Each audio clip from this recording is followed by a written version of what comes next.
भारतीय पौराणिक ग्रंथों में स्वर्ग और नरक की जो कहानियाँ लिखी हैं, आकाश गमन की जो कहानियाँ लिखी हैं, उन कहानियों को बहुत से बुद्धिमान मूढ़ कपोल कल्पित बता देते हैं। बताते हैं कि ये सब झूठ है, ये सब मनगढ़ंत बनाई हुई कहानियाँ हैं।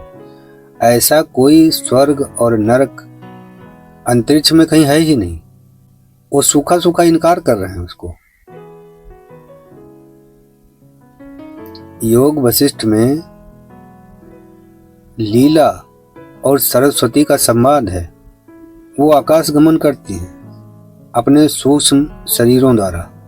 बलराम की पत्नी रेवती, उनके पिता जो थे रेवत, वो भी अपनी पुत्री के विवाह के लिए परेशान थे। कोई उनको योग्य वर नहीं मिल रहा था इस पृथ्वी पर, तो वो भी अंतरिक्ष की यात्रा पर निकल गए थे, ब्रह्मलोक चले गए थे।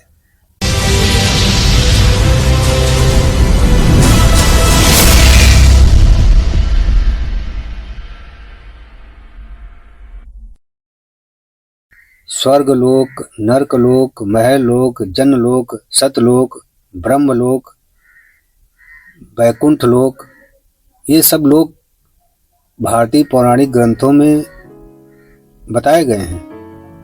उनकी मौजूदगी कहाँ है अंतरिक्ष में, इस भौतिक जगत में, वो भी बताया गया है। अभी तक कितना ही विकसित विज्ञान हो गया हो, लेकिन विज्ञान के पास कोई उपाय नहीं है कि उनकी परख कर सके, क्योंकि जिस जगह पे, जिस स्थान पे वो लोक बताए गए हैं, वहां तक पहुंचना ही नहीं हो पाएगा।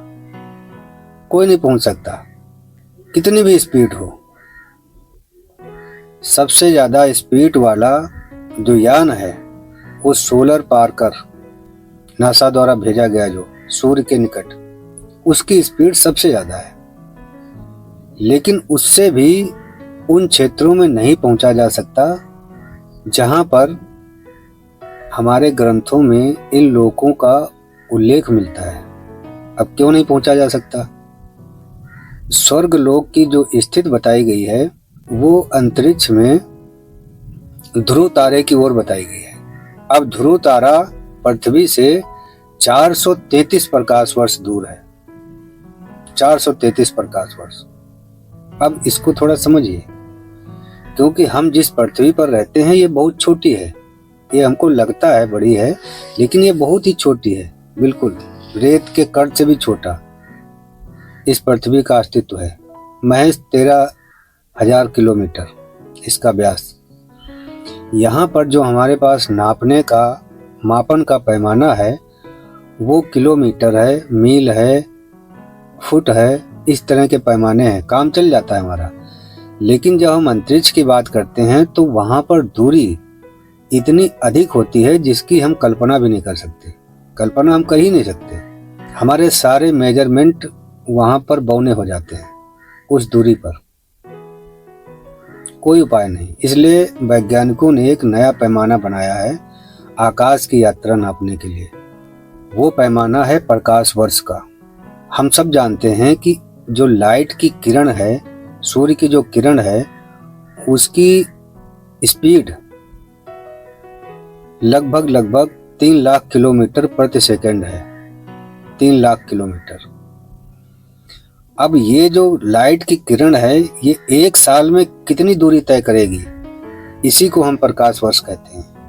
मान लो कि किरण के ऊपर आपको बिठा दिया जाए और उसको स्टार्ट कर दिया जाए, तो वो किरण जब चलेगी तो 1 सेकंड में 3 लाख किलोमीटर चलेगी। और 1 घंटे में कितना चलेगी, फिर 1 साल में कितना चलेगी, खाली कल्पना करिए बस। क्योंकि कॉपी कलम लेके बैठेंगे तो जोड़ ही नहीं पाएंगे, दिमाग फट जाएगा। 1 साल में वो कितनी यात्रा करेगी, उसी को हम प्रकाश वर्ष कहते हैं। तो लाइट की स्पीड से अगर हम जाएंगे ध्रुव तारे की तरफ, लाइट की स्पीड से, मान लो कि लाइट की स्पीड है 3 लाख किलोमीटर 1 सेकंड में। अब इतना तेज चलने वाला कोई यान तो है नहीं हमारे पास। मान लो कि अगर यान है भी, मन में खाली सोच लो कि हमारे पास एक यान है जिसकी स्पीड है 3 लाख किलोमीटर प्रति सेकंड, उस पर आपको बिठा दिया जाए, तब भी आपको ध्रुव तारे में पहुंचने के लिए 433 साल लगेंगे। 433 साल। और आदमी की उम्र कितनी है? 100 साल। तो कैसे पहुंचेगा? पहली बात कि लाइट की स्पीड से चलने वाला कोई यान बन ही नहीं सकता, सिर्फ ख्यालों में बन सकता है, बस कल्पना में। क्योंकि लाइट जिन कणों पर सवार होकर चलती है वो होते हैं फोटोन, और फोटोन होते हैं भार शून्य, उनमें कोई भार नहीं होता। और जब हम किसी यान को बनाएंगे तो किसी ना किसी मटेरियल से बनेगा वो, और मटेरियल में भार होता है। भार अधिक होगा तो स्पीड अपने आप कम हो जाएगी, जितना भार ज्यादा होता है स्पीड उतनी कम हो जाती है। तो ना हमारे पास कोई ऐसा पदार्थ है, मैटर है, जो भार शून्य हो, और ना हम कभी ऐसा यान बना पाएंगे। और मान लो कि अगर बना भी लिया तब भी तो हम प्रकाश की गति से ही यात्रा कर पाएंगे, क्योंकि अल्बर्ट आइंस्टीन ने कहा कि प्रकाश की जो स्पीड है वो अल्टीमेट है, ये कभी घटती बढ़ती नहीं है, और ये संपूर्ण अस्तित्व में अंतरिक्ष में एक समान काम करती है। ये सापेक्ष नहीं है, ये सापेक्षता के सिद्धांत से अलग है, ये अल्टीमेट है। तो किसी भी स्थिति में हम ध्रुव तारे की तरफ यात्रा नहीं कर सकते, ध्रुव तारे पर हम पहुंच ही नहीं सकते।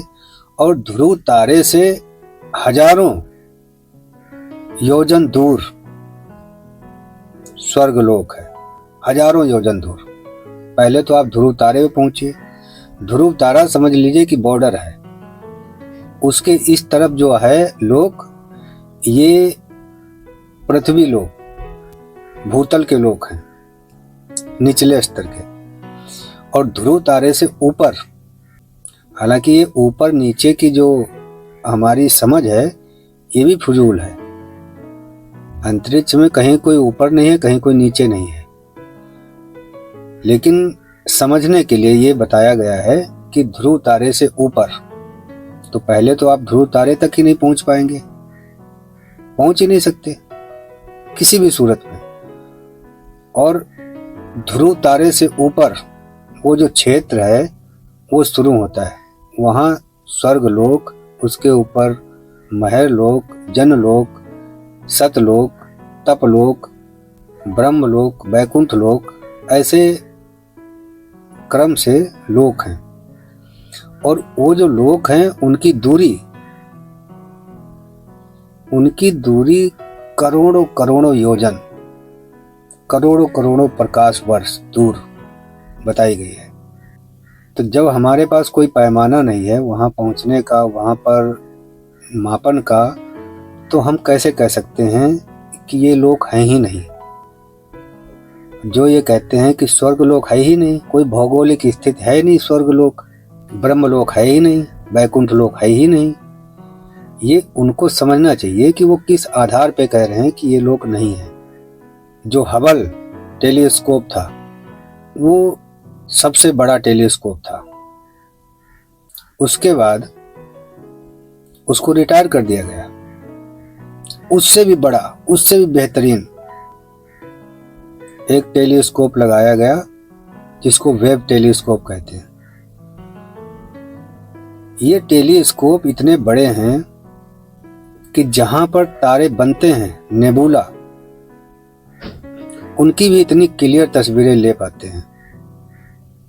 फिर भी वो ये नहीं पता लगा पाए कि इस अनंत अस्तित्व में अनंत अनंत ग्रहों पर कहीं किसी ग्रह पर जीवन मौजूद है, वो इसका पता नहीं लगा पाए अभी तक। बहुत बौने हैं वो। आदमी की बनाई हुई जो चीजें हैं वो बहुत क्षुद्र हैं इस अनंत के सामने, और वो निर्णय कर रहा है, वो तय कर रहा है कि क्या गलत है क्या सही है। ये नहीं करना चाहिए।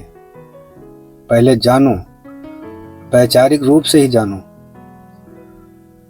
महसूस करो, बिना जाने बिना समझे किसी चीज को गलत कह देना ठीक नहीं होता।